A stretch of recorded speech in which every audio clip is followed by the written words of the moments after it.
ఆంధ్ర తెలంగాణలో తక్కువ ఫీజులతో high quality results ఇస్తున్న ఏకైక సంస్థ తిరుమల్ ఐఏఎస్ ఇన్స్టిట్యూట్. తిరుమల లడ్డు కల్తీ వ్యవహారంపై సుప్రీంకోర్టు కీలక ఆదేశాలు ఇచ్చింది. స్వతంత్ర దర్యాప్తుకు గ్రీన్ సిగ్నల్ ఇవ్వడం జరిగింది. అయితే అంతేకాదు 5 సభ్యులతో దర్యాప్తు టీంలో కేంద్రం తరపున 2, రాష్ట్రం నుంచి 2 అధికారులు, FSSAI 1 అందులో ఉండనున్నారు. తిరుమల లడ్డూలో జంతువుల నెయ్యి కలిసిందన్న వ్యవహారంపై ఇవాళ సుప్రీంకోర్టులో వాదోపవాదనలు జరిగాయి.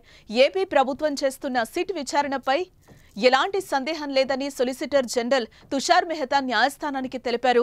సమస్యను పరిశీలించామనే ఆరోపణలో ఏదైనా నిజం ఉంటే అది ఆమోదయోగ్యం కాదన్నారు. దేశవ్యాప్తంగా భక్తులు ఆహార భద్రతా చట్టం కూడా ఉందని గుర్తు చేశారు. ఈ సందర్భంగా ప్రస్తుత సిట్ కి వ్యతిరేకంగా ఏం దాఖలు చేయలేదని దానిని అనుమతించారని పేర్కొన్నారు. సిట్ దర్యాప్తును కేంద్ర ప్రభుత్వానికి చెందిన సీనియర్ అధికారి పర్యవేక్షిస్తారని, దానివల్ల విశ్వాసం కలుగుతుందని అన్నారు. మరోపక్క వైవి సుబ్బారెడ్డి తరపున వాదనలు వినిపించారు. సీనియర్ న్యాయవాది కపిల్ సిబల్ నెయ్యి కల్తీ మీ సమయంలో జరిగిందన్నారు. నెయ్యి కల్తీ జరిగితే లోపలికి ట్యాంకర్లను ఎందుకు అనుమతించారని ఎదురుదాడి మొదలుపెట్టారు.